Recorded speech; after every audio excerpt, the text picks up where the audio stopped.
What's up guys, welcome back to the channel. My name is Shen Kai and I'm a day trader from Singapore. So last week I didn't do much trade recap videos for the past week due to quad witching. So basically, if you don't know what quad witching is, it's just a bunch of options and futures expiring. So it makes the options a little bit wonky, it makes my losses a little bit bigger, and it makes my wins a little bit smaller. So the risk to reward isn't really worth it to take the trades. So I didn't really trade. I took the week off for trading for last week. But now we are back, and today we came back strong, man. I made some nice profits today, so stick around to find out how I was able to make 116 bucks, I think, in just a couple of minutes. So now let's get into the market analysis. So for NQ wise, you can see from the day itself, it sort of started off pretty weak, but now it's trending up.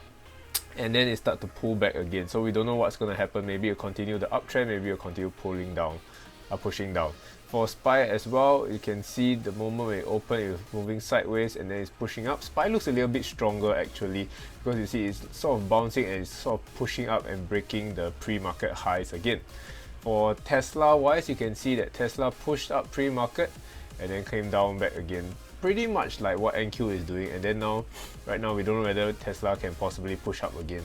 Yeah, so basically last week the Fed said that they may raise interest rates sooner than expected, so that caused the market to really pull back quite a bit. And today you can see that the market is really recovering a little bit, so perhaps it's just a bounce from the huge drop on Friday. Yeah, no economic events for today and not much news for today as well. It's really just a reaction based on what happened last Friday. Yeah, so SPY is uptrending, NQ is sort of uptrending-ish, and VIX is good for the day as well. So then let's move on to Tesla. Tesla doesn't have much news for today as well. You can just see that you're not sure whether it will continue this uptrend or maybe it's going to downtrend from here. Yeah, so then let's move on to the live trades for today. So this was the very first live trade for today. I'm looking for the break of 613, and then I see on the tape 613.3, so I'm going to enter right here. So I got entered at 6.35 premiums, 2 contract size. So I see a lot of 612.6 on the tape, 612.7, 612.8 as well, but the bids are dropping and the bids dropped below 612 and it broke the 612 level very nicely. That's where I took one contract off.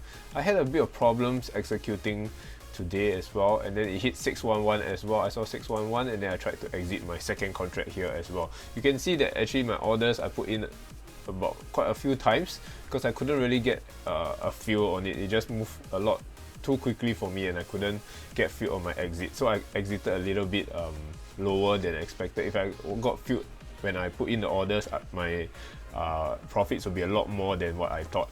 Yeah, so that is for the very first trade. Very fast, in just I think in just 1 minute or maybe even less than 1 minute, 30 seconds. Yeah, in 30 seconds I made $57 and it was on 2 contracts. This is the very next trade. So Tesla is pushing down again. You can see I'm entering based on the break of the 611 region, which is the low of the day. So I'm watching the bids, watching the tape as well. I see 611.8, 611.9s. I even see some 612s and the bids actually step up to reclaim 612s, but then quickly drop below 612 again. So right now we're at 611.8. Watching here, my fingers are on the hotkeys, waiting to pull the trigger. If I see any weakness, the bids just drop again, 611.5. Watching here, 611.5. Entry, I'll go in around 611.3, a bit of a more aggressive entry. And 611.4s on the bids. Now it dropped to 611.3, and this is where I entered with 2 contracts again. So got filled at 6.74. So let's see, it's breaking the 610, and when it broke 610, I took my first contract off there. Now can it break the 609 region, which is where I will take my second contract off. But it moved to 609.3, so my stop loss is actually moved down to 610. So just waiting. Today the price will move really quickly. If it bounces up, yeah, see, it bounces up very fast to 609.9, where the bids actually stepped up a little bit, and you can see that the bids are trying to push up again. And on the tape as well, you can see a lot of 610. So my stop loss has been moved to 610, and when it pushed up to challenge the stop loss again, I actually cut the trade short and I exited over there for my second contract. So very quick for this trade. How long was it? 17 seconds, 27 seconds actually for the whole trade to have finished. So first one was 30 seconds, the other one was 27 seconds. So basically $116 in less than a minute actually. Yeah, pretty crazy when you think about it, but that's options, man. That's leverage for you. If it went against me, the losses will be pretty big as well, so you can't just look at the profits and think that this is an easy game and you can just do it. Anybody can do it. It doesn't work that way. It takes a lot of time, a lot of effort. And this doesn't happen every day, of course. You've seen my losses. I show my losses quite a bit on this channel. So hopefully you don't get the wrong idea and you know that it's not easy to make these profits. Yeah. So after the live trades, of course, we have to go on to the journaling process, which is more important than the live trading actually. But most people are not interested in the journaling process, and honestly, by this time, I know that most of you are not watching the video anymore. So I'm just really talking to myself at this point. But anyway, let's get into the journaling process. So I was actually quite surprised to end today green, because last week I wasn't trading so well. I wasn't trading at all because of the quad reaching. So I was a bit rusty, and I was expecting today to be a red day because the executions wouldn't have been that good. But I'm glad that I at least got a green day out of it. Yeah, so then over here, the very first trade, you can see the break of 613, right? Entry 613, stop loss was 612, take profit was 611 and 610. So premiums I entered at was the 6.35, and then I exited at 6.6 and 6.7. So total win for this trade was 57 bucks after commissions, position size of 2 contracts. So executions for this exact trade, I think the entry was okay. It moved really fast, so I couldn't really catch it on the way down. So I entered a little bit slow, but still not too bad. Yeah, so I took profits very nicely when it broke the 612 mark, and it moved so quickly, and I was a bit rusty. I couldn't move my stop loss down in time. I just quickly took profits whenever I saw that it hit my target. Yeah, so definitely the first exit was a bit slow, but not too bad. Able to exit when 612 was broken. Had a bit of trouble getting filled for the second contract, but basically I exited the second contract as well when I saw that the bids hit the 611 level as well. Yeah, so I also realized liquidity seemed to be an issue today. As you saw just now, the very first trade that I took, it took me a couple of tries to really get out of my position. It wasn't as smooth as I would say, as normally Tesla options usually have quite good liquidity. You can get in and out quite fast. I think I chose the contract premium alright. It wasn't that bad. Yeah. But then maybe because of quad reaching last week, I had to wait for liquidity to come back. So definitely have to be careful for today and the rest of the week. Yeah. So it's okay to trade the more expensive premiums for this week. I think just make sure that liquidity is good, the options move well, and hopefully I can get in and out easily. Yeah, then for the second trade right here, it's for the break of the 611 region. Yeah, entry 611, stop loss 612, and take profit is 610. So the premiums I entered at 6.74, my exit was at 7 and 7.1. So total win for this trade was 59 bucks after commissions, and the position size of 2 contracts for this trade. So I think entry was good for this trade.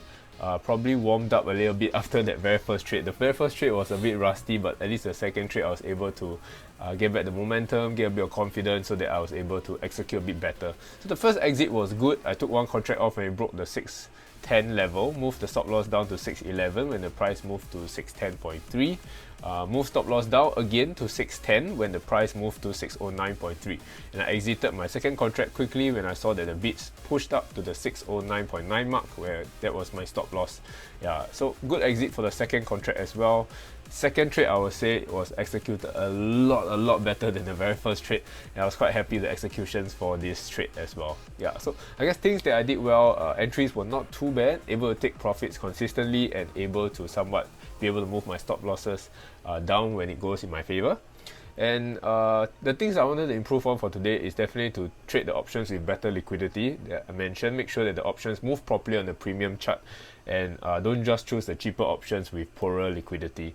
And I was also a little bit rusty with my execution, so definitely have to continue working on reading the tape and reading level 2 and executing them properly. And of course, I'm extremely glad that today turned out to be a green day.